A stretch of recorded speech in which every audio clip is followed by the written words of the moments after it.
Sometimes the greatest acts of courage come from those who have the least to give. There's something deeply moving about watching someone sacrifice their only comfort for another person's need. In the cold Viking settlement of Skarnholt, an old warrior named Trygve sat forgotten in the corner of the longhouse. Once feared across the fjords, he was now just a burden the village barely tolerated. No fire, no food, no respect. Only a young slave girl named Freyda dared approach him. She owned nothing but a thin blanket. On the coldest night of winter, she walked over and covered his shivering shoulders with her only warmth. She asked for nothing back. What happened the next morning changed everything. The old giant stood up, looked at the girl who showed him kindness, and made a declaration that shook the entire village. But what could a powerless slave and a broken warrior accomplish together? Before we jump back in, tell us where you're tuning in from. And if this story touches you, make sure you're subscribed, because tomorrow I've saved something extra special for you. The morning mist clung to the fjord like a shroud, and in the grey light of dawn, Skarnholt appeared as it had for generations, a cluster of weathered longhouses huddled against the harsh Norwegian coast. The settlement bore the scars of countless winters, its timber walls blackened by smoke and salt spray, its roofs heavy with patches of moss and melting snow. Here survival wasn't just a daily struggle, it was an art form, passed down through bloodlines that stretched back to the time when Thor's hammer first rang against the anvil of creation. The great longhouse of Jarl Erik stood at the settlement's heart, its dragon-carved eaves reaching toward the pewter sky like gnarled fingers. Inside its smoky interior, the rhythm of daily life continued as it had since Erik's grandfather first claimed this stretch of coastline. Women worked their looms with practiced efficiency, their fingers dancing across the warp and weft while they shared quiet gossip about neighbors and kinfolk. Children darted between the support beams, playing at being warriors with wooden swords carved by fathers who remembered when such games weren't games at all. But in the furthest corner of the longhouse, where the shadows gathered thickest and the warmth of the central fire barely reached, sat a figure who seemed carved from the very darkness itself. Trygve Bare-Shoulder, the name still carried weight among those old enough to remember, though these days it was spoken in whispers, tinged with pity rather than awe. Time had been unkind to the man who once stood 7 feet tall in his prime. His massive frame, though still imposing, now bore the accumulated weight of 63 winters, each one having claimed a piece of the legend he'd once been. His left leg, shattered in a raid against Danish ships 5 years past, stretched before him at an awkward angle that spoke of bones that had healed poorly and muscles that no longer obeyed their master's will. The great beard that had once been his pride, thick as a bear's pelt and black as midnight, now hung thin and grey, streaked with white that caught what little light managed to penetrate his corner of exile. His hands, once capable of splitting shields with a single axe blow, now trembled slightly as they rested on his knees. The calluses remained, permanent reminders of a lifetime spent gripping sword hilts and ship oars, but the strength that had made those calluses legendary had faded like mist before the morning sun. Still, his eyes burned with an inner fire that neither age nor infirmity had managed to extinguish. They were the pale blue of Arctic ice, and they missed nothing of the subtle cruelties visited upon him daily by a community that had once sung songs of his valor. The irony wasn't lost on him. The same hall where skalds had once recited tales of Trygve Bare-Shoulder's conquests now housed him like an unwanted relic, tolerated only because custom demanded that warriors be given shelter until Odin called them to Valhalla. But tolerance was a far cry from respect. And respect was something Trygve hadn't tasted in longer than he cared to remember. Erik Stormson, the current Jarl and son of Trygve's former battle brother, had inherited both his father's position and his father's debts, including the obligation to house the old warrior. But where Erik's father had honored that debt with grace, Erik fulfilled it with barely concealed resentment. The younger man saw only what Trygve had become, not what he had been. To Eric, Trygve represented nothing more than another mouth to feed in a settlement where resources grew scarcer with each passing season. The old bear should have died in battle like a proper warrior. Eric had been heard to mutter more than once, usually when the ale had loosened his tongue and darkened his mood. Instead, he lingers here like a ghost, eating our food and taking up space that could be put to better use. Such words would have once earned their speaker a swift introduction to Trygve's fists. But those days belonged to a different man, in a different time. Now Trygve simply endured, his presence a constant reminder to the settlement's younger generation of the fine line between glory and decline that every warrior walked. The daily humiliations were small but accumulative. His portion of the evening meal, always served last and often containing the least desirable scraps. The way conversations died when he approached, only to resume in hushed tones once he'd passed. The children who ran from him, not out of respect for his reputation, but because their parents had taught them to view him as something pitiable and therefore dangerous to their own social standing. Most painful of all was the way his few remaining contemporaries avoided his gaze. Men who had once fought beside him, who had shared the spoils of victory and the brotherhood of shared danger, now looked through him as if he were already a shade wandering the halls of the dead.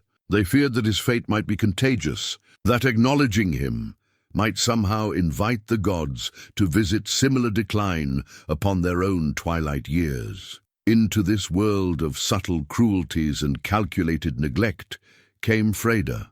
Like a spark of warmth in the endless northern winter, she had arrived in Skarnholt 3 summers past, part of a group of Irish thralls captured during a raid led by Eric's younger brother.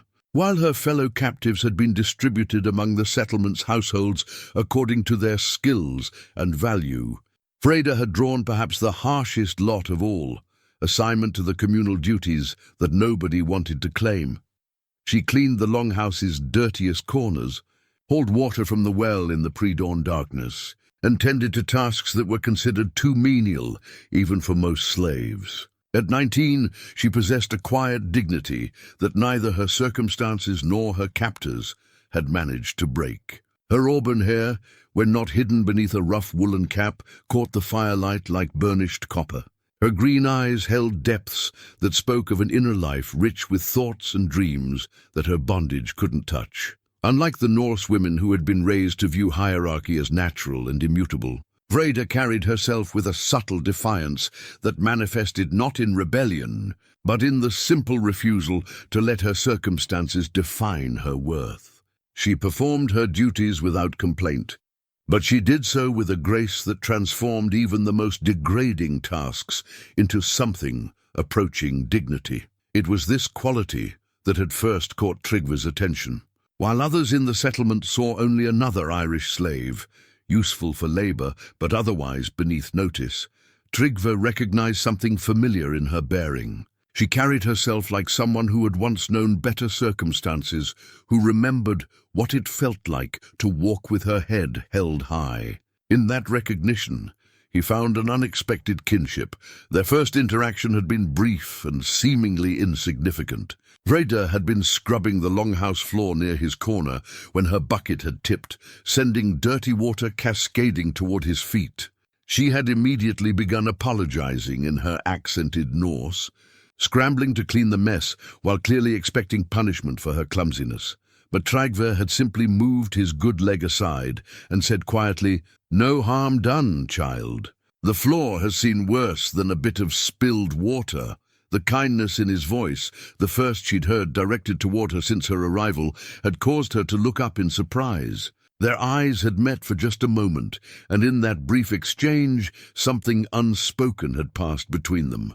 Recognition, perhaps, an acknowledgement of shared exile, of existing on the margins of a world that had no real place for either of them. From that day forward, their interactions had grown gradually more frequent. Never prolonged conversations, such familiarity between a thrall and even a fallen warrior would have drawn unwelcome attention, but small exchanges that carried weight beyond their apparent simplicity. a nod of greeting when their paths crossed, a quiet good morning spoken low enough that others wouldn't hear. Sometimes, when Freyda was working near his corner, Trygve would share a fragment of a story from his younger days, speaking to the air as if to himself, but knowing she was listening. These moments became precious to both of them, aliens of humanity in an existence that too often felt like mere survival.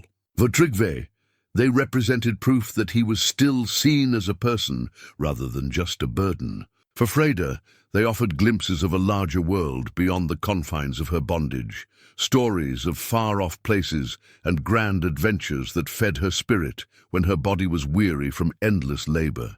The settlement itself remained largely unaware of this quiet friendship developing in its midst. The other thralls were too focused on their own survival to pay attention to Freyda's interactions with the old warrior. The Free Norse, for their part, barely acknowledged either of them as worthy of notice. To them, what passed between a broken-down fighter and an Irish slave girl was of no more consequence than what transpired between the settlement's dogs and chickens. But seasons have a way of testing even the most carefully maintained routines, and the winter that was approaching promised to be harsher than any in living memory. Already the signs were there for those wise enough to read them. The wild geese had departed earlier than usual, their calls carrying an urgency that spoke of storms gathering beyond the horizon. The settlement's oldest inhabitants, those whose bones had learned to predict weather changes with the accuracy of the finest instruments, spoke in worried whispers of the brutal cold that was coming. Food stores, carefully rationed throughout the autumn months, were beginning to look insufficient for a truly severe winter. Firewood, despite months of gathering, seemed suddenly inadequate when measured against the prospect of storms that might rage for weeks without pause. In such times, communities like Skarnholt were forced to make hard choices about who would receive full shares of warmth and sustenance and who would have to make do with less. It was during this period of growing anxiety that the testing of both Trygve's and Freyda's character would truly begin. Neither could have known, as they exchanged their quiet greetings and shared their small moments of connection, that the approaching winter would demand from them a kind of courage that had nothing to do with sword skill or physical prowess. It would ask them to choose between self-preservation and compassion, between safety and honor, between the easy path and the right one. The stage was set for a drama that would unfold not in the grand manner of battlefield victories or political conquests, but in the intimate space between two souls who had found in each other something worth protecting. In a world that had largely written them off as expendable, they were about to discover that their greatest strength lay not in what they had lost, but in what they still had to give. The first blizzard of winter arrived 3 days before the feast of the winter solstice, descending upon Skarnholt with the fury of a berserker in battle. Snow fell in thick, driving sheets that turned the world beyond the longhouse walls into a howling void of white. The wind shrieked across the fjord like the cries of the dishonored dead, rattling the timber walls and sending drafts of bitter cold through every gap in the settlement's defenses. Inside the great hall, the inhabitants huddled closer to the central fire, which had been built up to a roaring inferno that consumed precious wood at an alarming rate. The warmth created distinct zones within the longhouse. Those closest to the flames enjoyed comfort that bordered on luxury, while those relegated to the outer edges shivered in air that grew progressively colder with each step away from the fires. Reach Trygve's corner had become a pocket of misery that even the boldest rarely ventured near. Here, where the shadows pooled deepest and the cold settled like a living thing, the old warrior sat wrapped in the single threadbare cloak that constituted his entire worldly possessions. His breath formed visible clouds in the frigid air, and despite his best efforts to remain stoic, his body betrayed him with shivers that ran through his massive frame like tremors in the earth. The distribution of resources during the storm had followed the predictable patterns of the settlement's social hierarchy. The Jarl's family claimed positions closest to the fire, surrounded by the warmest furs and receiving the largest portions of the hot stew that simmered in the iron cauldron. The free farmers and their families formed the next ring, comfortable enough in their wool cloaks and leather boots. The thralls occupied the next tier, given just enough warmth and sustenance to maintain their ability to work. And then there was Trygve, existing in a category all his own, neither thrall nor honored guest, but something indefinable that made the settlement's residents uncomfortable. Eric had made his position clear through a series of small but unmistakable slights. No extra blanket had been offered when the old warrior's shivering became visible. No invitation to move closer to the fire had been extended. Most pointedly, when the evening meal was distributed, Trygve's bowl contained little more than broth and a few scraps of gristle that others had left behind. "Food grows scarcer by the day," Eric had announced to the hall, his voice carrying the authority of absolute command. "We must all sacrifice for the good of the community. Those who contribute most to our survival will receive what they need to continue their contributions. Those who cannot contribute must understand that resources are precious." The meaning was clear to everyone present, though none dared speak it aloud. The old warrior, who could no longer fight, could no longer hunt, could no longer contribute anything of value to the settlement's survival, would receive only what absolute necessity demanded. If that meant suffering through the winter's worst storms with inadequate warmth and nourishment, then such was the price of being a burden in harsh times. Freyda had watched this systematic exclusion unfold with growing distress. Her own position in the settlement's hierarchy was precarious enough. As a thrall, she survived entirely at the whim of her captors. But what she witnessed in Trygve's treatment struck her as fundamentally wrong in ways that transcended social convention. This was a man who had bled for this community, who had risked everything to protect the very people who now treated him like an unwelcome stranger. As the storm raged into its second day, the cold in Trygve's corner became truly dangerous. Ice formed on the interior walls near where he sat, and his breath came in increasingly labored puffs that spoke of a body struggling to maintain its core temperature. Still, he made no complaint, offered no plea for better treatment. His pride, perhaps the last thing left to him, would not permit him to beg for charity from those who had already made their judgment clear.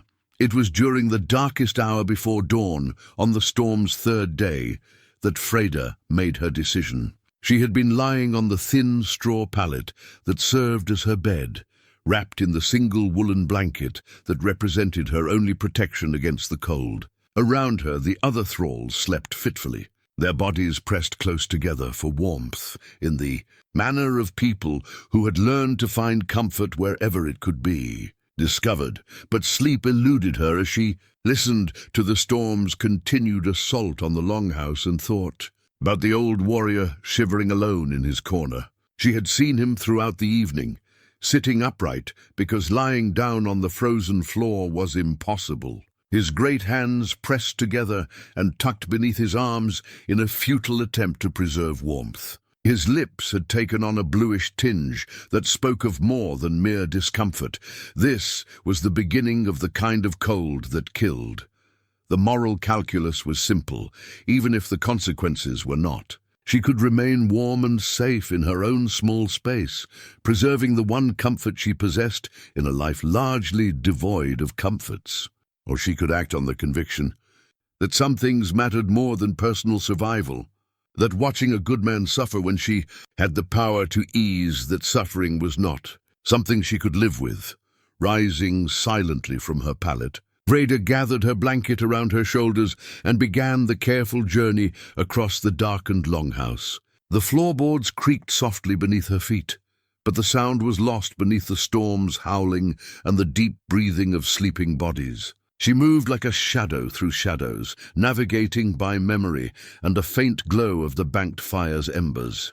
Trygve heard her approach before he saw her. Years of warfare had trained his ears to detect the slightest disturbance, even in sleep-deprived exhaustion. He turned his head slightly as her form materialized from the darkness. expecting perhaps one of the settlement's night wanderers seeking the privacy of the longhouse's far corners for personal business. Instead, he found himself looking up at the young Irish thrall, her face barely visible in the dim light, but her intention clear from the way she clutched the blanket around her shoulders. For a moment neither spoke. The moment stretched between them, filled with the weight of understanding and choice. Then, without a word, Freyda stepped forward and draped her blanket across Trygve's broad shoulders. The wool, still warm from her body heat, settled around him like an embrace of mercy in a world that had grown hard and cold in more ways than merely physical. She knelt beside him just long enough to tuck the edges of the blanket securely around his frame. Her movements gentle and sure. "Child," Trygve whispered, his voice barely audible above the storm's noise. "You cannot. You need this yourself." But Freyda had already risen, already begun her journey back to her own sleeping place. She paused only long enough to look back at him, her eyes reflecting what little light existed in that dark corner. "Sleep warm, old warrior," she said softly. "Some things matter more than comfort."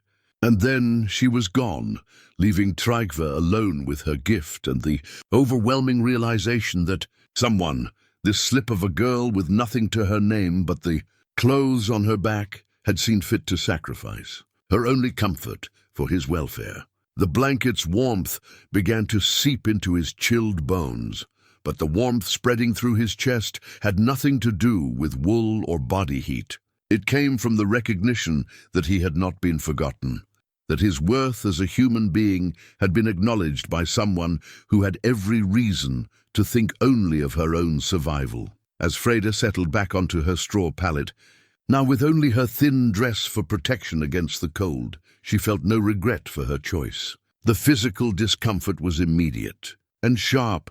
The temperature seemed to bite through her clothing like living teeth, but the spiritual comfort of having acted according to her deepest convictions more than compensated for the sacrifice. Neither of them could have predicted what dawn would bring, or how the night's simple act of kindness would ripple outward to transform not just their own lives, but the entire fabric of the community that had written them both off as expendable. Sometimes the most profound changes begin not with grand gestures or dramatic pronouncements, but with one person's quiet decision to choose compassion over self-preservation.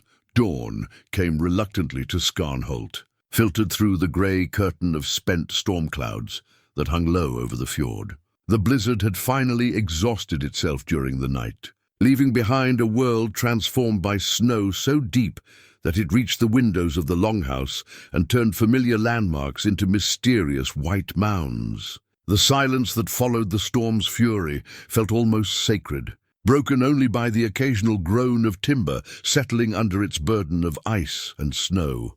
Inside the great hall, the inhabitants began to stir with the cautious movements of people who had survived another night but weren't yet certain what the new day would demand. The central fire, carefully tended through the dark hours, cast dancing shadows on walls where frost had formed elaborate patterns during the coldest part of the night. The air smelled of wood smoke, unwashed bodies, and the lingering dampness that spoke of a building pushed to its limits by the weather's assault. Trygve woke slowly, his mind surfacing from dreams that had been warmer and kinder than his waking hours had been for many months. For a moment, he lay still beneath what he initially mistook for his own threadbare cloak, savoring the unfamiliar sensation of genuine warmth spreading through his old bones. Then memory returned, the young thrall's visit in the darkness, the weight of wool settling across his shoulders, the quiet words that had accompanied an act of startling generosity.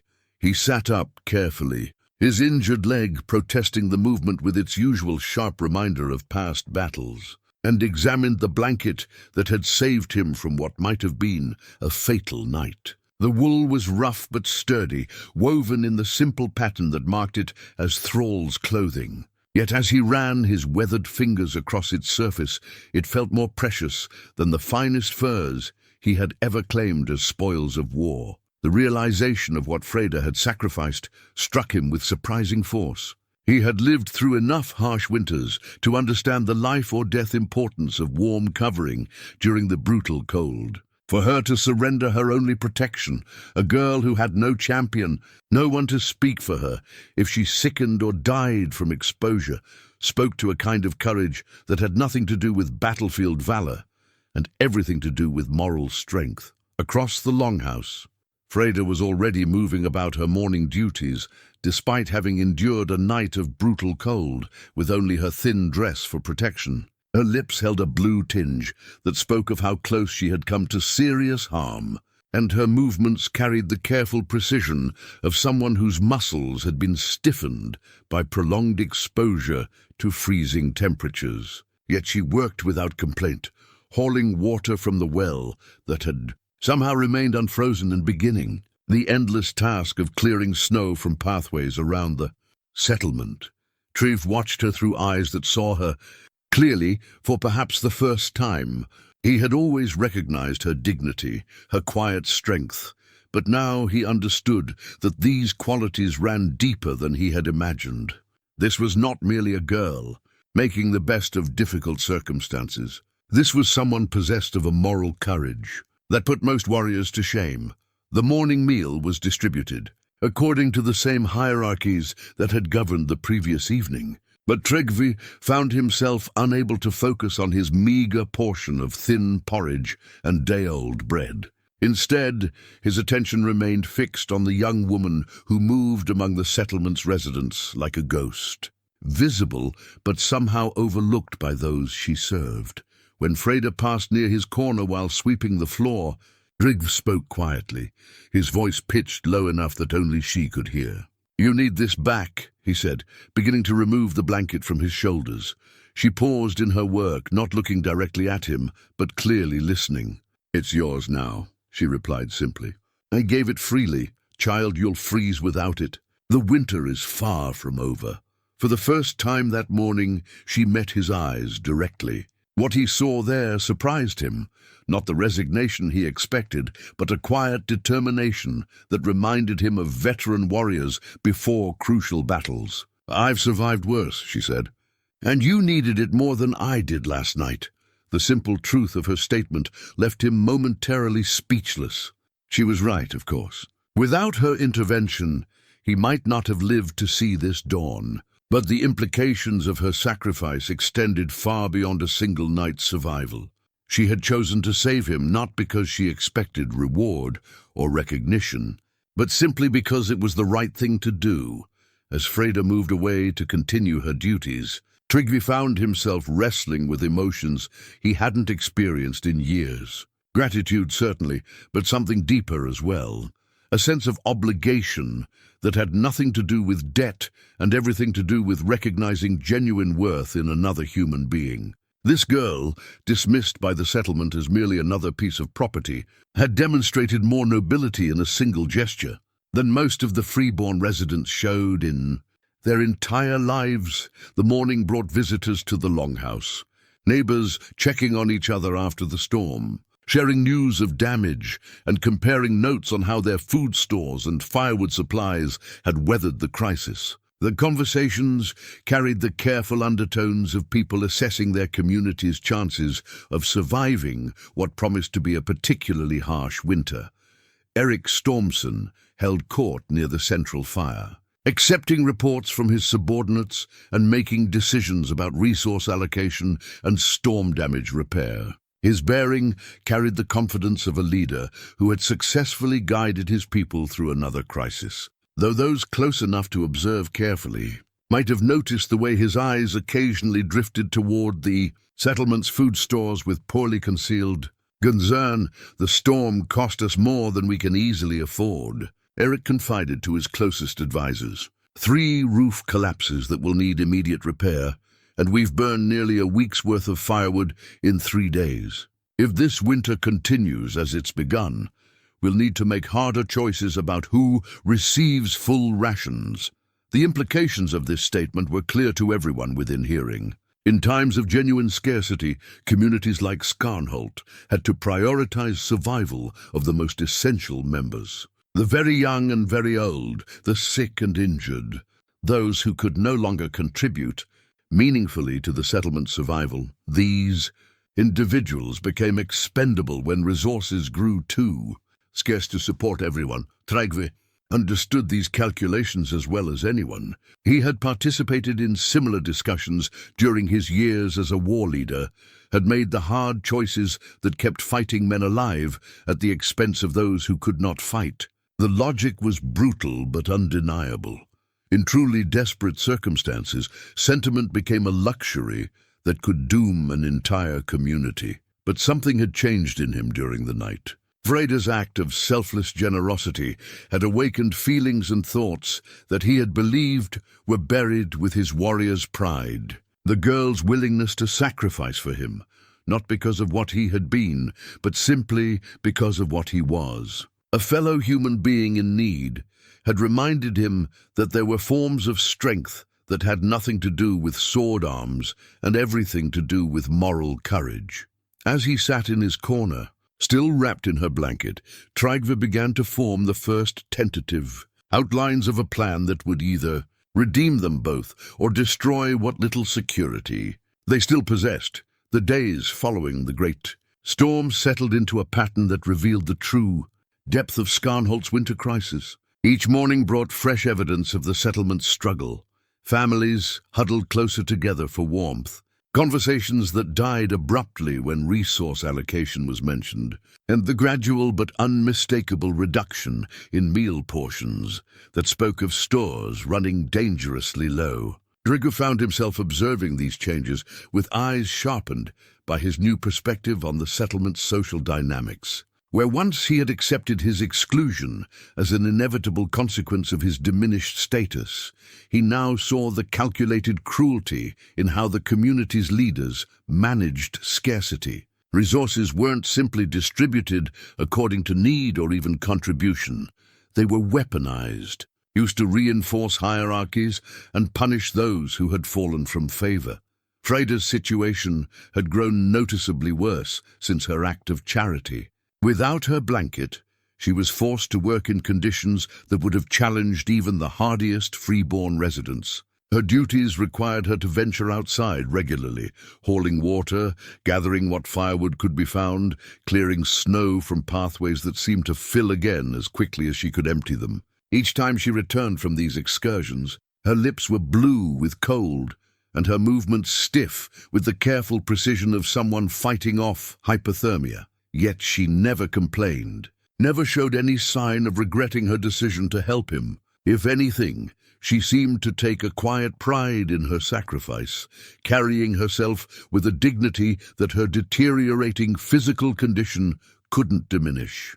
When their paths crossed during her daily rounds, she would offer him a small nod or a brief smile that spoke of shared understanding rather than expectation of gratitude. It was during one of these encounters that Trygve noticed something that filled him with both admiration and concern. Freyda had developed a subtle tremor in her hands, barely visible unless one knew what to look for, but unmistakable to someone who had seen the early signs of cold-related injury in countless warriors.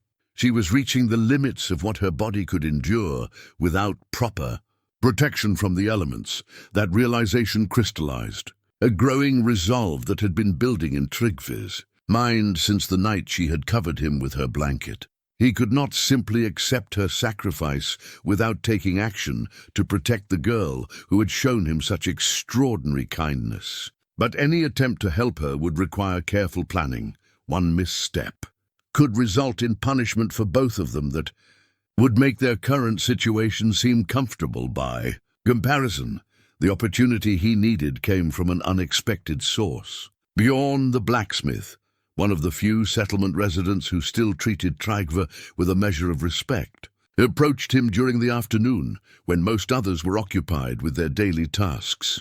"Old friend," Bjorn said quietly, settling his considerable bulk on a stool near Trygve's corner.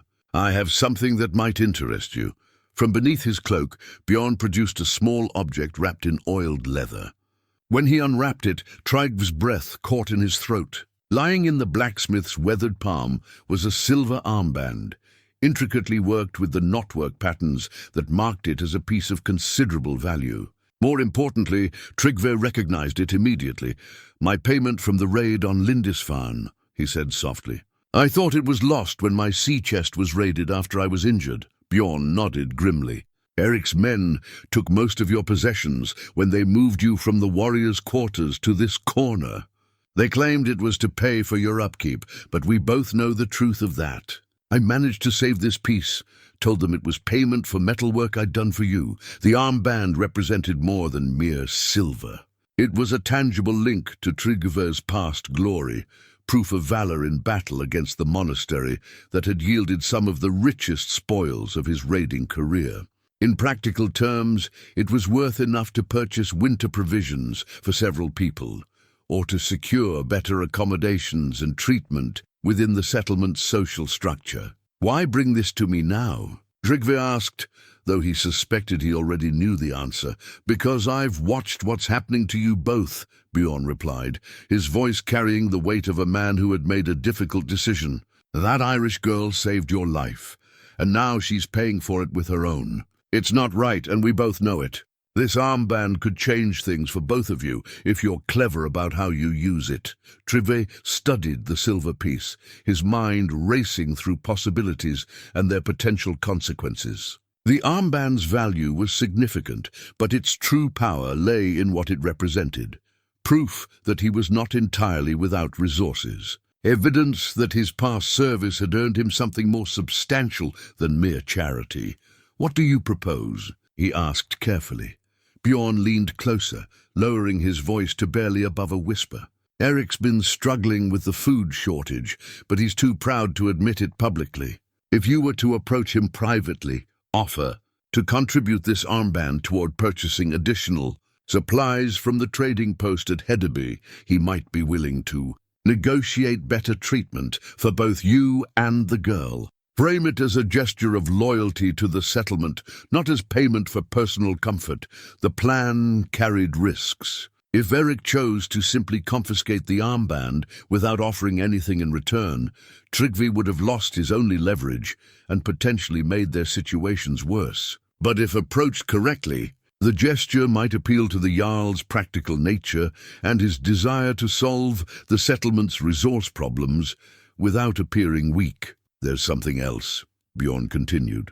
"I've been working on a special project in my forge, a set of iron fittings for a new trading ship that Olaf the Merchant commissioned. He's due to return from his southern voyage within the next few weeks, and he'll pay well for quality metalwork. If I can secure that payment, I might be able to help with additional resources." The conversation revealed a network of quiet support that Trygve had not realized existed. Bjorn wasn't the only settlement resident who had grown uncomfortable with the treatment of those who had fallen from favor. There were others, not many, but enough to potentially make a difference if they could be organized and motivated to act. As Bjorn prepared to leave, he placed a heavy hand on Trygve's shoulder. "That girl showed more courage in one night than most warriors demonstrate in a lifetime of battles. She deserves better than to freeze to death as payment for her kindness. And you've earned the right to spend your final years with dignity, not as a beggar in your own hall." After the blacksmith departed, Trygve sat, holding the silver armband, feeling its weight not just as metal, but as possibility. For the first time since his injury had ended his fighting days, he possessed something beyond mere hope. He had a plan, an ally, and most importantly, a cause worth fighting for that had nothing to do with personal glory and everything to do with protecting someone who had shown him what true nobility looked like. The confrontation came sooner than Trygve had anticipated, forced by circumstances beyond his control. On the fourth morning after his conversation with Bjorn, he woke to find Freyda collapsed near the water barrels where she had been working the previous evening. Her skin had taken on a waxy pallor that spoke of severe exposure, and her breathing came in shallow, irregular gasps that suggested her body was losing its battle against the relentless cold. 2 other thralls had found her there and were attempting to rouse her with increasingly desperate urgency. Their efforts attracted the attention of Astrid, Eric's wife. who approached with the brisk efficiency of someone accustomed to dealing with property that had ceased to function properly. "Get her on her feet," Astrid commanded, her tone carrying no more emotion than if she were discussing a lame horse. The work doesn't stop because a thrall decides she's too delicate for winter weather, but when the thralls managed to get Freyda upright, she swayed dangerously and would have fallen again if not for their supporting arms. Her eyes, when they focused at all, held the glassy confusion that marked someone whose mind was no longer entirely present. "She's useless in this condition," Astrid declared after a moment's observation. "Take her to the thrall quarters and leave her there. If she recovers, she can return to work. If not, well, winter always claims the weak ones." The casual dismissal in those words, the implication that Freyda's life held no more value than her capacity for labor, struck Trygve with the force of a physical blow. He watched as the other thralls began to half-carry, half-drag the semi-conscious girl toward the cramped, unheated space where the settlement's slaves were housed during their few hours of rest. The thrall quarters were barely warmer than the outdoors, and without proper covering or care, Freyda's condition would only worsen. The moment had come for action, ready or not. Trygve rose from his corner with more speed and determination than he had shown in months, his injured leg protesting but carrying him forward nonetheless. The silver armband, hidden beneath his cloak, seemed to burn against his chest where he had secured it close to his heart. "Eric Stormson," he called out, his voice carrying across the longhouse with the commanding tone he had once used to rally warriors before battle. "A word, if you would grant me the courtesy." Conversations throughout the hall died as residents turned to observe this unprecedented development. The old warrior demanding an audience with the Jarl was unusual enough, but the authority in Trygve's voice reminded everyone present that he had not always been a broken figure in the corner. Eric, who had been discussing the day's work assignments with his subordinates, looked up with poorly concealed irritation. "What is it, old man? If you're going to complain about the cold, save your breath. We all endure what we must." Trygve approached the Jarl's position near the central fire with as much dignity as his damaged leg would allow. When he stood before Eric, despite the younger man's seated position, Trygve's imposing height still commanded attention. "I come to discuss a matter of mutual benefit," he said formally. "A contribution I wish to make to the settlement's welfare." The phrase captured Eric's interest, despite his initial dismissiveness. Any discussion of contributions to the community's resources deserved serious consideration, especially coming from someone who had been viewed as nothing but a drain on those same resources. "Speak plainly," Eric said, gesturing for his advisors to step back and give them privacy for whatever negotiation was about to unfold. Trygve reached beneath his cloak and withdrew the silver armband, holding it where the firelight could catch and reflect its intricate metalwork. A murmur ran through the nearby observers as they recognized both the quality of the piece and its significance as one of the lost treasures from Trygve's raiding. "Days, this armband was my share from the Lindisfarne raid," Trygve said, his voice steady and formal. "It carries enough value to purchase winter provisions from the trading posts, enough to ease the resource shortage that threatens our community."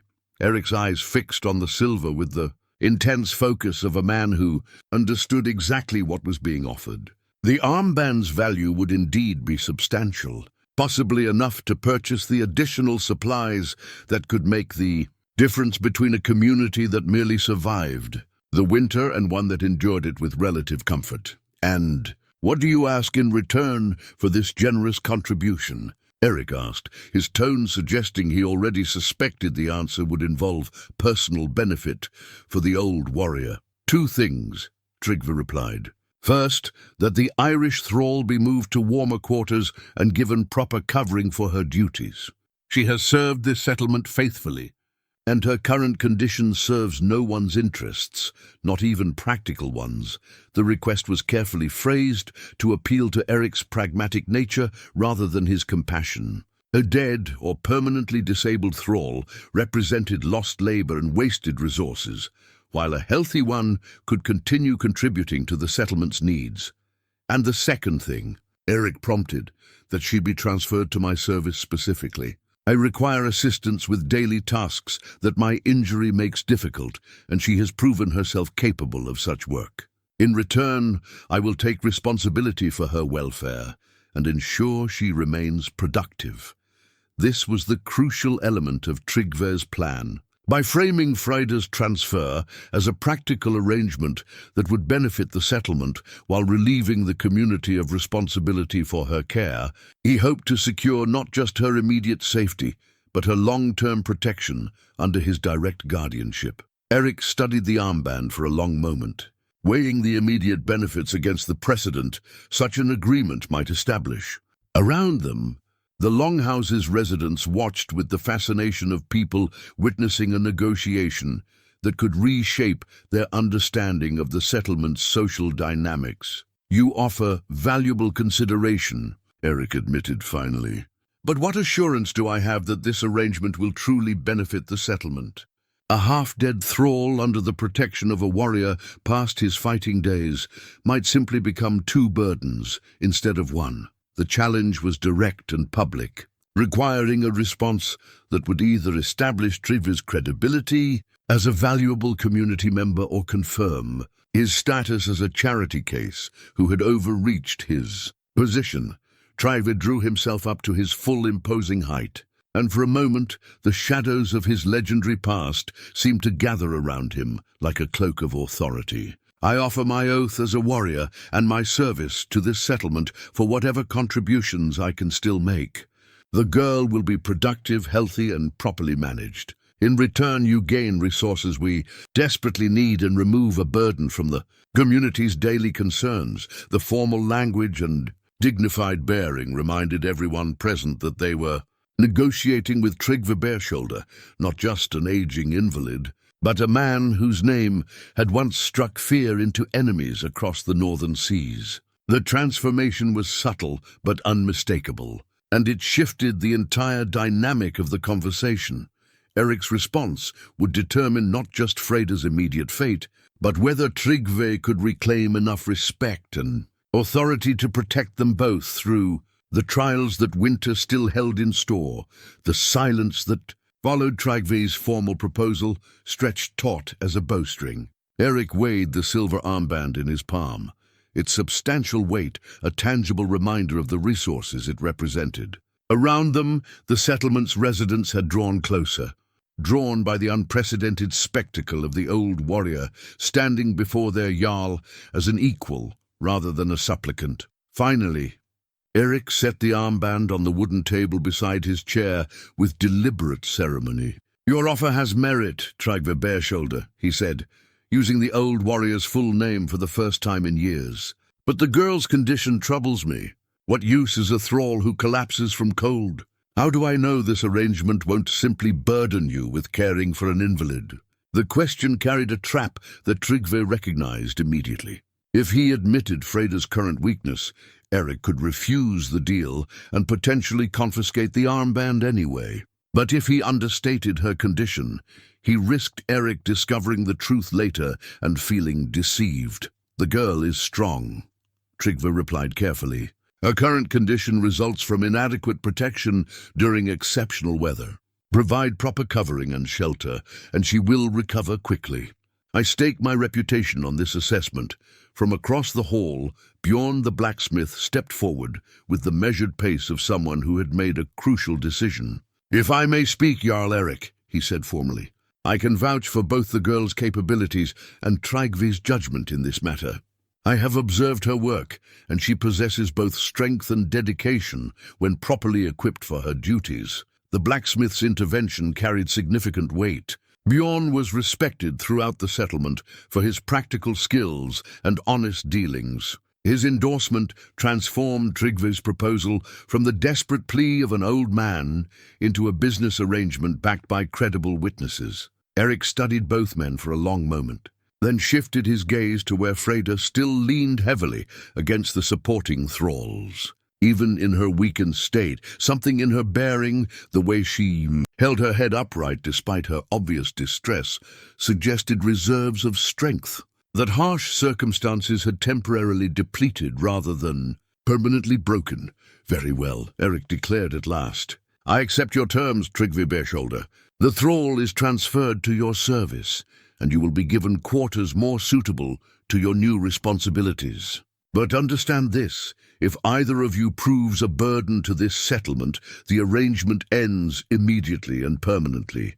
The weight of that final warning was clear to everyone present. This was not merely a business transaction, but a test of Trygve's ability to transform himself from dependent to contributor. Failure would likely mean exile for both of them, a death sentence in the depths of winter. As the formal agreement concluded, practical arrangements began immediately.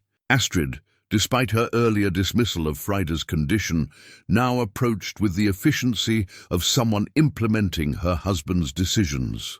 There's a storage room behind the main hearth that can be cleared for your use, she informed Trygve. It's small but warm, and it will provide privacy for whatever care the girl requires. Within hours, Trygve found himself overseeing a transformation that felt almost magical in its swiftness. The storage room, once cleared of its accumulated goods, revealed itself to be a cozy space, warmed by its proximity to the longhouse's main chimney. 2 simple bed frames appeared, along with straw mattresses and, most importantly, thick wool blankets that represented luxury compared to their previous accommodations. Freyda, once properly warmed and given hot broth, began to recover with the resilience of youth and fundamentally strong constitution. The color returned to her cheeks, the glassy confusion faded from her eyes, and within a day she was moving about with something approaching her normal grace. But the most remarkable change was in how the settlement's residents began to interact with both of them. Where once Trygve had been ignored or pitied, people now sought him out for conversation about past adventures or advice on matters requiring experience and wisdom. His opinions were solicited, his presence acknowledged, his contributions valued. It's remarkable, Bjorn observed during one of his visits to their new quarters. You've reminded everyone that respect isn't something that disappears the moment a man can no longer swing a sword. There are other ways to serve, other forms of strength.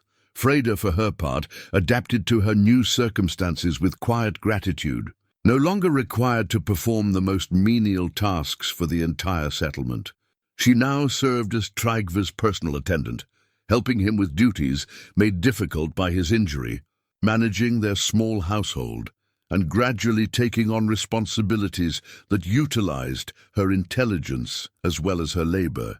Their daily routine developed a rhythm that felt both natural and purposeful. Mornings began with Freyda helping Trygve manage the physical challenges that his damaged leg created, but as the day progressed, their relationship evolved into something more collaborative than hierarchical. She brought him news from around the settlement. He shared stories and wisdom from his years of experience, and together they began to contribute to the community in ways that neither could have achieved alone. The change in their status brought unexpected opportunities. Eric began consulting Trygve on matters requiring historical knowledge or strategic thinking. You've seen more of the world than anyone else in this settlement, the Jarl admitted during one such consultation. Your perspective on trade routes and seasonal patterns could prove valuable as we plan for spring. These conversations revealed that Trygve's apparent decline had been as much about exclusion and purposelessness as physical limitation. Given meaningful work and treated with respect, he demonstrated that age and injury had not diminished his mental acuity or strategic thinking abilities. Meanwhile, Freyda's improved circumstances allowed her natural intelligence to flourish. No longer exhausted by brutal labor and inadequate shelter, she proved herself capable of managing complex household accounts, organizing supplies with remarkable efficiency, and even contributing insights to discussions about settlement management that impressed those who bothered to listen. The transformation of their fortunes created ripples throughout Skarnholt that extended far beyond their personal situation. Other settlement residents began to reconsider their own assumptions about worth and contribution, questioning whether they had been too quick to dismiss those who appeared weak or different. But their newfound stability also attracted attention from those who resented, seeing outcasts elevated to positions of respect and influence. Not everyone in the settlement celebrated their change in fortune, and whispered conversations in dark corners suggested that some viewed their success as a threat to the established order. Winter deepened, and the settlement's resources continued to dwindle. Despite the supplies purchased with Trygve's armband, questions began to arise about whether their arrangement truly benefited the community or simply redistributed hardship in ways that favored the formerly powerless at the expense of those who had always held authority.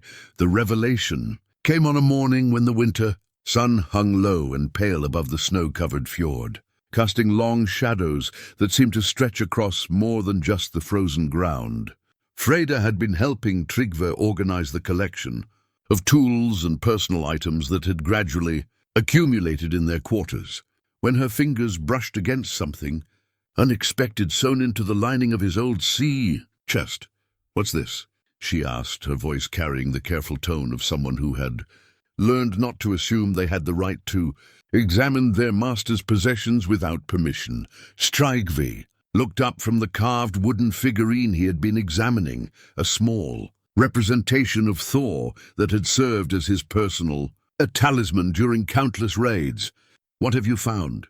Freyda's exploring fingers had located a small, hard object concealed within the chest's fabric lining. With Trygve's nodded permission, she carefully worked at the seam until it revealed a hidden compartment that neither of them had known existed. From within this secret space, she withdrew an object that made both of them catch their breath in surprise. It was a pendant, but not just any piece of jewelry. Crafted from gold rather than silver, it bore the unmistakable craftsmanship of royal artisans.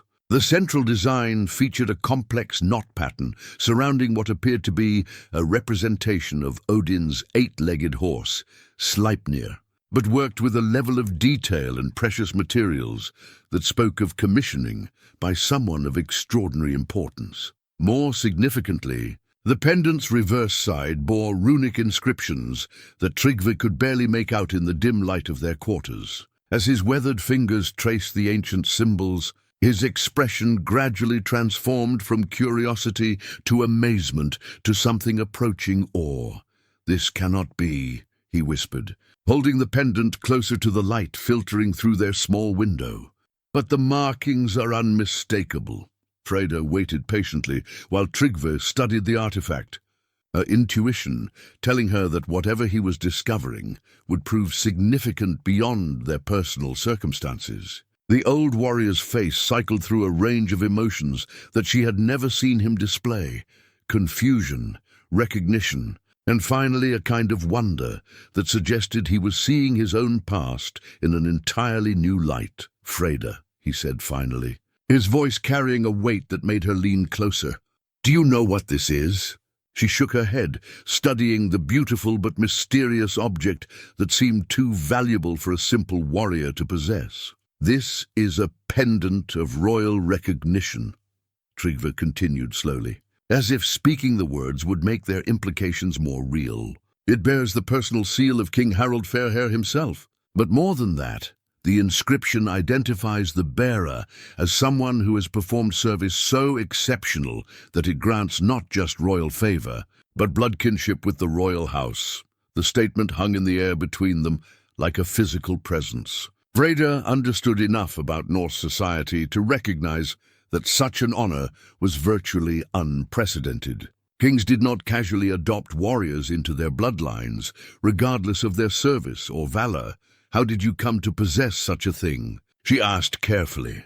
Trygve set the pendant on the small wooden table between them, his hands trembling slightly with emotions he was struggling to process. "I thought I had earned it through service in the king's personal guard during the Unification Wars, a battle near Fjord, where I saved the king's life and turned the tide of combat that secured his victory over the remaining petty kings," He paused, staring at the pendant as if it held answers to questions he was only beginning to formulate. But this inscription, it says something different. It speaks of acknowledging existing royal blood, not granting honorary kinship. It recognizes someone who was already of royal lineage, but had been separated from their birthright. The implications began to cascade through both their minds like stones triggering an avalanche. If the pendant's inscription was accurate, Trygve's parentage was something entirely different from what he had always believed. His size, his natural leadership abilities, his instinctive understanding of strategy and command, traits he had attributed to personal gifts, might instead reflect a heritage he had never suspected. "My mother," Trygve said slowly, as memories he had long considered irrelevant began to take on new significance. "She never spoke of my father, claimed he died in a raid before my birth. But she possessed knowledge of court customs and noble behavior that seemed unusual for a simple farmer's widow. When I was young, she would sometimes slip into patterns of speech that sounded more formal, more refined than her usual manner." Freyda listened intently as Trygve continued piecing together fragments of his past that had never made complete sense until this moment. His mother's mysterious knowledge, the way certain nobles had always treated him with a respect that seemed to exceed his official rank, the ease with which he had been accepted into the king's inner circle, all of it began to form a pattern that painted his life in colors he had never imagined. "There's more," Trygve continued, turning the pendant to catch the light on another section of runic inscription. "This symbol here, it indicates not just royal blood but succession rights. Whoever carries this pendant has a legitimate claim to royal authority." The revelation struck both of them with the force of lightning illuminating a dark landscape. Trygve Bareshoulder, the forgotten warrior dismissed by his community as a burden, the man who had spent his final years begging for scraps and charity, was potentially a member of the royal bloodline with hereditary rights that could reshape not just his own circumstances, but the entire political structure of the region. But why was this hidden? Freyda asked, her practical mind immediately focusing on the questions that would determine how this discovery could or should be used. "If your mother knew of your heritage, why didn't she tell you? Why keep such momentous news secret?" Trygve considered her questions while examining the pendant's craftsmanship with new understanding. "Royal succession in those days was violent and uncertain," he said finally. "Multiple claimants meant civil war, assassination attempts, the destruction of entire family lines. A wise mother might choose to hide her son's heritage rather than see him die, young in pursuit of a crown that might cost him everything else. The protective wisdom of such a choice became clear as they discussed the implications. By allowing Trygve to grow up believing himself a common-born warrior, his mother had given him the chance to develop genuine skills, earn respect through merit rather than birth, and most importantly, survive to adulthood without becoming a target for those who might see him as a threat to their own ambitions. "And now," Freyda asked quietly, "what does this knowledge mean for you, for us, in our current circumstances?" The question cut to the heart of their transformed situation. The pendant represented more than historical curiosity or personal identity. It was potential power that could dramatically alter the balance of authority within Skarnholt and beyond. But wielding that power would require careful consideration of consequences that could prove as dangerous as they were beneficial. Trygve studied the young woman who had shown him such extraordinary kindness, recognizing that this discovery would affect her fate as much as his own. Whatever decisions he made about how to use this newfound knowledge of his heritage would determine not just his own future, but the safety and welfare of the one person who had seen his worth when the rest of the world had written him off. "That, my dear Freyda," he said slowly, "is a question that will require both wisdom and courage to answer properly. But one thing is certain. Neither of us will face whatever comes next alone." The days following the pendant's discovery passed in a haze of careful planning and growing tension. Trygve found himself caught between the weight of his newfound knowledge and the practical realities of their situation in Skarnholt. The royal pendant, hidden once again in its secret compartment, seemed to burn with possibility even when out of sight. Yet revealing its existence prematurely could prove catastrophic for both of them. "We must move carefully," Trygve cautioned Freyda during one of their evening discussions. "Royal blood carries power, but it also attracts enemies. Men have died for lesser claims than what this pendant represents." Freyda, her sharp mind grasping the political implications more quickly than Trygve had initially expected, nodded gravely. "Eric would either try to use your claim for his own benefit or eliminate you as a threat to his authority. Neither option ends well for us." Their conversations during this period revealed depths to Freyda's character that even Trygve hadn't fully appreciated. Her years of careful observation, listening to conversations while performing menial labor, had given her insights into the settlements, politics, and the personalities of its key figures that proved invaluable as they considered their options. "There's something else you should know," she said one evening as they sat by their small brazier, speaking in the hushed tones they had adopted for sensitive discussions. "I've been watching Eric's behavior since the food shortage began. He's more worried than he lets on. The supplies purchased with your armband helped, but they won't last through the full winter.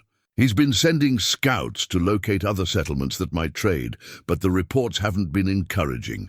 This information added urgency to their planning. If Skarnholt faced genuine starvation before spring, the social order that currently protected them could collapse rapidly. In desperate times, communities often turned on their most vulnerable members first. And despite their improved circumstances, both Trygve and Freyda remained outsiders who could become scapegoats if conditions deteriorated further. The pendant offered a potential solution, but one that required precise timing and careful presentation. Trygve's royal heritage could theoretically command respect and resources from other settlements, but only if he could establish its legitimacy before circumstances became desperate enough that violence seemed preferable to negotiation. Their deliberations were interrupted by an unexpected visitor. Bjorn the blacksmith arrived at their quarters late one evening, his expression carrying the weight of urgent news. "Ships," he announced without preamble. "3 vessels approaching from the south.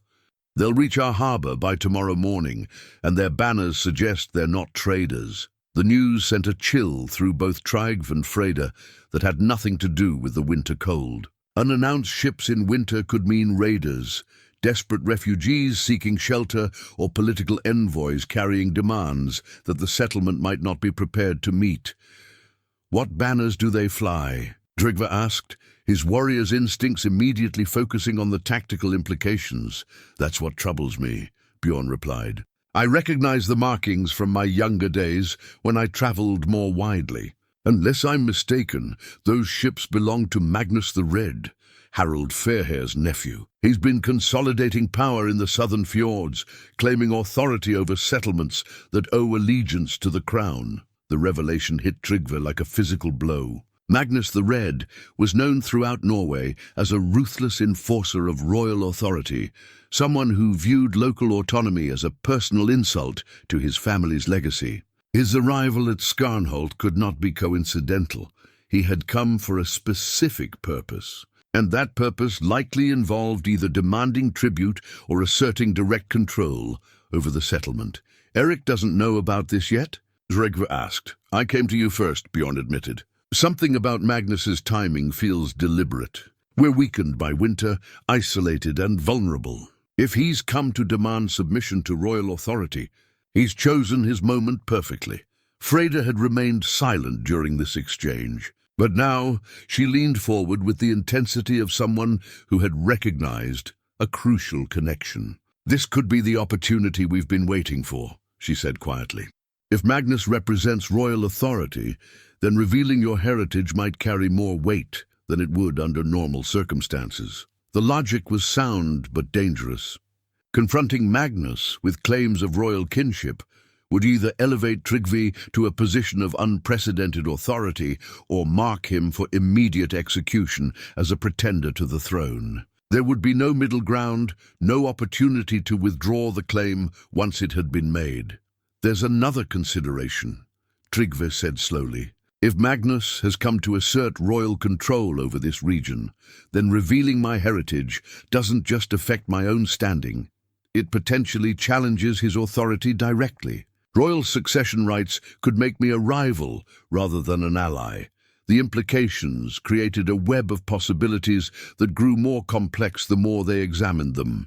Success could transform Trygve from forgotten warrior to regional authority, providing protection not just for himself and Freyda, but potentially improving conditions for the entire settlement. Failure would likely result in their deaths, and possibly punishment for the community that had harbored a pretender. Throughout that sleepless night, they refined their strategy with the meticulous attention of generals planning a crucial battle. The pendant would need to be presented at precisely the right moment, in the correct manner, with witnesses who could verify its authenticity. Trygve's bearing and manner of speech would have to reflect noble upbringing rather than common warrior background. Most critically, they would need to gauge Magnus's temperament and motivations before committing to a course of action that couldn't be reversed. Dawn brought confirmation of Bjorn's report. 3 longships had indeed entered the harbour, their crews already establishing a beachhead with the efficiency of experienced military operations. Magnus himself was unmistakable, a tall, red-bearded figure whose bearing commanded immediate attention and whose presence seemed to charge the very air around him with authority. Eric had been roused early to meet the unexpected visitors, and his hasty preparations suggested a man caught off guard by events beyond his control. The Jarl's usual confidence seemed strained as he donned his finest clothes and gathered his most trusted advisors for what promised to be a crucial negotiation. "This is it," Trygve told Freyda as they watched the morning's developments through their small window. "Whatever we decide must happen today. Once Magnus establishes his authority here, our window of opportunity closes permanently." Freyda reached for his hand, her touch conveying both support and shared determination. "Then we face it together," she said simply. "You saved my life when no one else cared whether I lived or died. Now I'll stand with you as you reclaim what was always rightfully yours." Her words carried a weight that went beyond mere loyalty. In the space between her original act of kindness with the blanket and this moment of shared risk, they had forged a bond that transcended the social categories that normally defined relationships in their world. She was no longer simply a thrall serving a master, nor was he merely a warrior protecting a dependent. They had become partners in the truest sense, each willing to risk everything for the other's welfare, as they prepared to leave their quarters and face whatever the day would bring. Trygve carefully secured the royal pendant beneath his clothes, positioning it where it could be quickly revealed when the moment required. The weight of the gold against his chest felt like both armor and burden, protection and responsibility, combined in a single object that would either elevate them both or destroy them utterly. The settlement outside their door was already buzzing with nervous energy as residents speculated about the visitors' intentions and prepared for whatever demands or changes their presence might bring. Children were kept closer to home. Valuable possessions were quietly secured, and conversations carried the undertones of people expecting significant disruption to their familiar routines. In the great longhouse, Eric was making his own final preparations for the formal reception of Magnus and his entourage. The Jarl's obvious anxiety suggested he understood that this encounter could fundamentally alter Skarnholt's future, though he had no way of knowing that the most dramatic changes would come not from Magnus's demands, but from revelations about the old warrior he had recently allowed back into his hall's inner circle. The stage was set for a confrontation that would test not just Trygve's courage and Freyda's loyalty, but their combined wisdom in navigating the treacherous waters of royal politics, where one misstep could cost them everything they had fought so hard to achieve.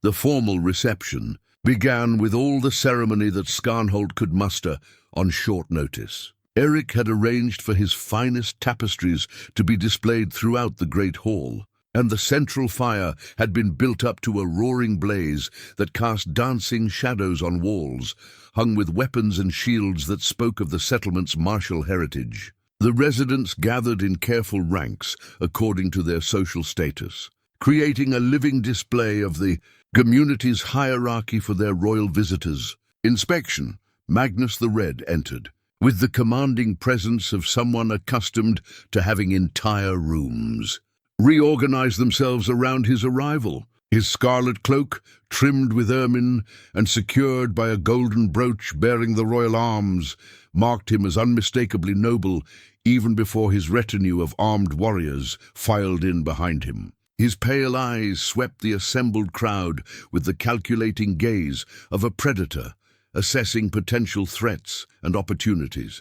"Eric Stormson," Magnus declared, his voice carrying easily through the hall's length. "I come bearing greetings from King Harold and authority to speak in his name regarding matters of loyalty and tribute." The formal pronouncement sent a ripple of unease through the gathered residents. Royal visits demanding tribute rarely ended well for communities already struggling with resource shortages, and Magnus's martial bearing suggested he was prepared to enforce whatever demands he might make. Eric stepped forward with as much dignity as his obvious nervousness would allow.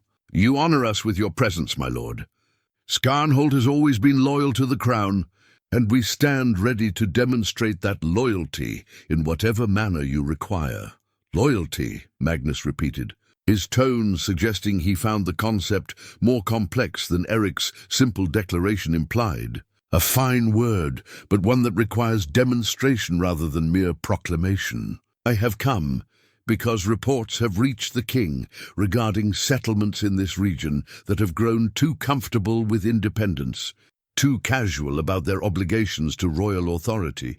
From his position near the back of the assembled crowd, Trygve felt the weight of the hidden pendant against his chest like a brand. This was the moment he and Freyda had anticipated, the collision between Magnus's assertion of royal authority and the potential revelation of Trygve's own royal heritage. Every word of the unfolding confrontation would help determine the proper timing and manner of their intervention. "What obligations have we failed to meet?" Eric asked, his voice carrying a carefully controlled edge that suggested rising anger despite his diplomatic language. Magnus smiled, but the expression held no warmth. "The king requires a demonstration of loyalty from all settlements in this region. Specifically, he demands tribute sufficient to support his continuing efforts to consolidate the realm. Gold, silver, provisions, and able-bodied men for his forces." The demands hit the assembled residents like physical blows. Gold and silver were scarce enough in the best of times, and the winter had already strained their food stores beyond comfortable limits. As for able-bodied men, the settlement could ill afford to lose workers who were essential for survival in the harsh northern climate. "My lord," Eric replied carefully, "we have endured a difficult winter. Our resources are limited, and losing men from our workforce would threaten the settlement's survival." "Survival," Magnus said, his voice dropping to a tone that seemed to chill the air around him. "An interesting choice of words. Perhaps you should consider whether your survival depends more on royal favor or on hoarding resources that rightfully belong to the crown." The threat was unmistakable, and the silence that followed it stretched taut with tension. Around the hall, residents exchanged worried glances as they recognized that their Jarl was being backed into a position where any response could prove catastrophic. It was then that Trygve made his decision. The moment had come when continued silence would be as dangerous as revelation, when the risk of inaction outweighed the dangers of bold action. He began moving forward through the crowd, his imposing height and determined bearing causing people to step aside even before they consciously registered his approach. "Magnus the Red," Trygve called out, his voice carrying the command authority he had once used to rally warriors in the heat of battle. I would speak with you on a matter of royal blood and ancient obligation." The interruption brought all conversation in the hall to an immediate halt. Magnus turned toward the source of the unexpected challenge, his eyes narrowing as he took in Trygve's impressive stature and the dignity with which the old warrior carried himself, despite his obvious age and injury. "And who are you, old man, to interrupt proceedings between myself and your Jarl?"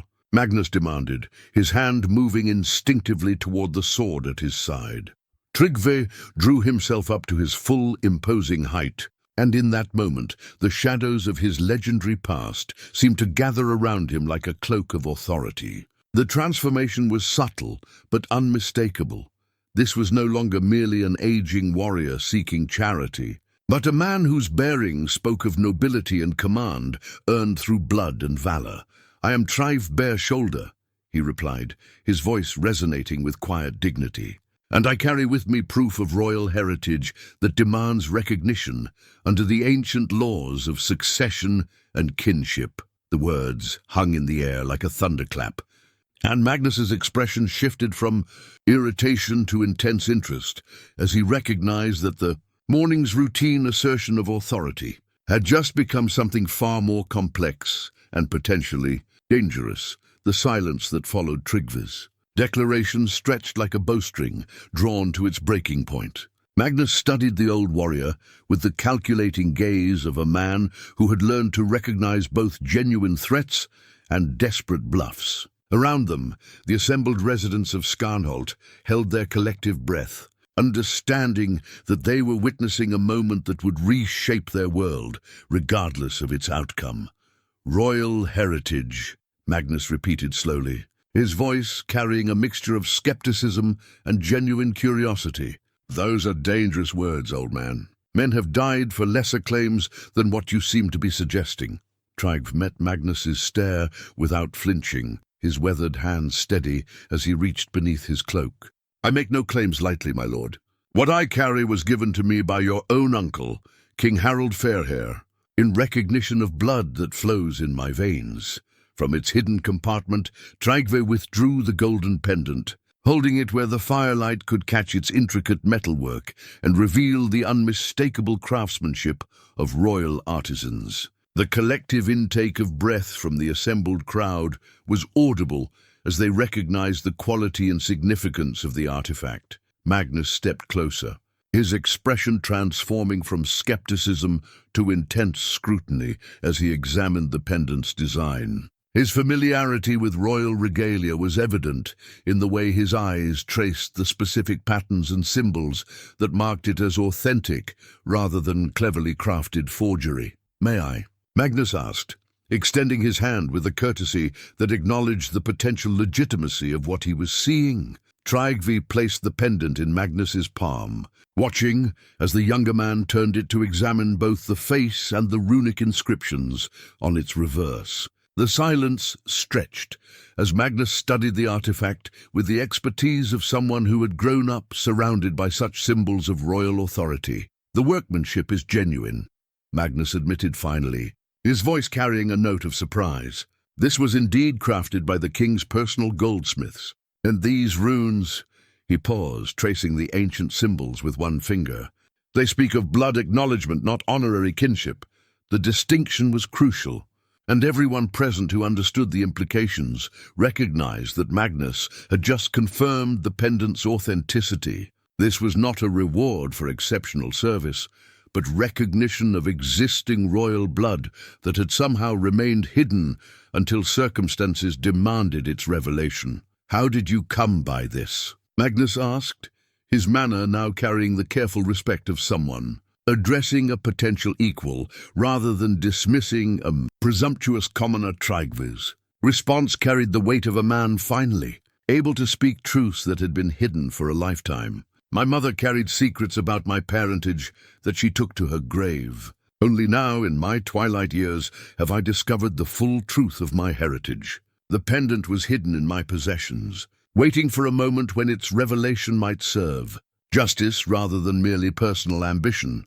Magnus studied Trygve's face with the intense focus of someone trying to reconcile this. revelation with his understanding of royal genealogy.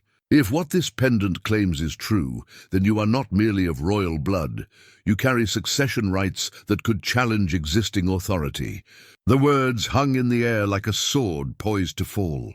Around them, the residents of Skarnholt began to understand that they were witnessing something far more significant than a simple dispute over tribute. They were present at the moment when a hidden member of the royal bloodline reclaimed his rightful heritage.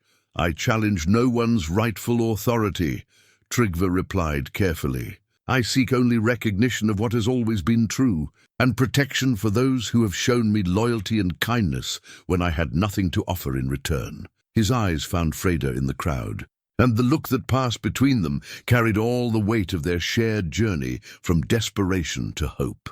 She stood straighter under his gaze, no longer the cowering thrall who had once been dismissed as expendable, but a young woman whose courage and compassion had helped transform not just her own circumstances, but the life of a man who had forgotten his own worth.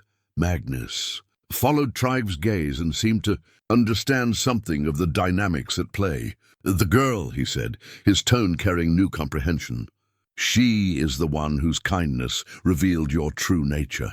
Her sacrifice saved my life and reminded me that nobility has little to do with birth and everything to do with character," Trygve confirmed. "If I am to claim royal recognition, then I claim it not for personal advancement, but to protect those who deserve protection and to serve justice where it has been denied." Magnus nodded slowly, his expression reflecting a man making calculations that would affect far more than just the immediate situation in Skarnholt. "The king will want to see this pendant and hear your story directly. Such claims cannot be settled by regional authority alone." The statement carried the weight of momentous decision. Magnus had chosen to treat Trygve's claim as potentially legitimate rather than dismissing it as pretense. But the final resolution would require royal judgment that could elevate them all or destroy them utterly. "Then we go to the king," Trygve replied, his voice carrying the quiet dignity of a man who had found his way back to his true self. "And we face whatever judgment awaits with honor intact and consciences clear." 6 months later, as spring's first green shoots pushed through the thawing earth around Skarnholt, the transformation of both the settlement and its most unlikely residents had become the stuff of legend. The great hall that had once echoed with whispers of scarcity and exclusion now rang with laughter and the confident voices of people who had learned to see worth in places they had never thought to look. Trygve stood at the head of the long table where the settlement's leaders gathered for their weekly council meetings, his bearing carrying the quiet authority of a man who had reclaimed not just his heritage, but his sense of purpose. The royal recognition that King Harold had ultimately granted had come with responsibilities that extended far beyond personal vindication. As acknowledged kinsman to the throne and appointed guardian of the northern settlements, Trygve now wielded influence that reached across the entire region. But the most remarkable change was not in his official status. It was in how that status had been earned and how it was being used. The king's judgment had hinged not merely on the pendant's authenticity, but on the character that Trygve had demonstrated in the years since his injury had stripped away his warrior's pride. Magnus the Red, in his report to the royal court, had spoken at length about the old warrior's transformation from broken man to protector of the vulnerable. The measure of royal blood, Harold Fairhair had declared during the formal ceremony of recognition, lies not in its existence, but in how it compels its bearer to serve others. Trygve Bareshoulder has proven himself worthy of kinship not through conquest or glory, but through the courage to defend those who had no champion. Freyda sat at Trygve's right hand during these council meetings, her position as his chief advisor a source of wonder to visitors who had not witnessed her remarkable journey. No longer a thrall, she had been formally freed and granted status as a trusted counselor whose insights into the needs and concerns of common people had proven invaluable in the settlement's governance. Her transformation from powerless slave to influential leader had become a symbol of the changes that Trygve's leadership had brought to the entire region. The practical improvements to Skarnholt were evident everywhere. The settlement's population had grown as word spread of a place where worth was measured by character rather than birth, where those who had been cast aside elsewhere could find purpose and dignity. New workshops had been established, trade relationships had flourished, and the community's prosperity had attracted craftsmen and farmers who brought skills that benefited everyone. Eric Stormson, initially resentful of the dramatic shift in authority, had gradually come to appreciate how Trygve's leadership had elevated the settlement's standing throughout the region. "I thought royal blood meant arrogance and demands for tribute," he admitted during one evening's conversation. "Instead, you've brought us prosperity we never could have achieved on our own." The irony was not lost on any of them.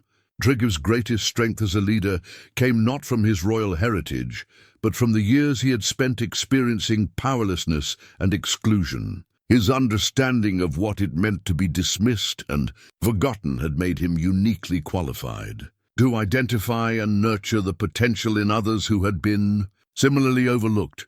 Bjorn the blacksmith had become the settlement's most prosperous resident, his forge now producing goods that were sought after throughout the northern territories. The increased trade had brought prosperity to many families, but Bjorn's greatest satisfaction came from a different source entirely.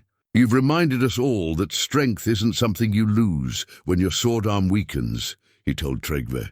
"Real strength lies in lifting others up when they've fallen." As the evening council session concluded and the participants began to disperse to their homes, Trygve and Freyda remained at the table, sharing the comfortable silence of two people who had weathered storms together and emerged stronger for the experience. "Do you ever think about that night?" Freyda asked, her voice carrying the reflective tone that their conversations often took when they were alone. "When I gave you my blanket," Trygve smiled, his weathered face creasing with genuine warmth. "I think about it every day. Not because it saved my life, though it certainly did that. I think about it because it reminded me who I wanted to be when everything else had been stripped away." She nodded, understanding the deeper meaning in his words. "And I think about how you refused to keep it the next morning. You taught me that true generosity isn't about the giving, it's about recognizing when someone else needs help more than you do."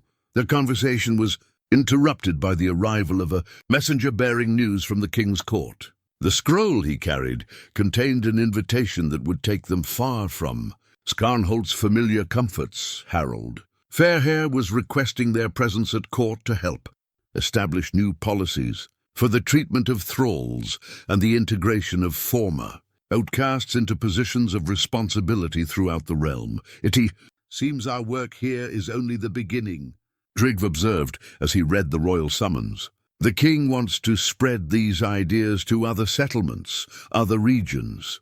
Freyda considered the implications of such a journey, recognizing both its opportunities and its challenges. "Will you accept?"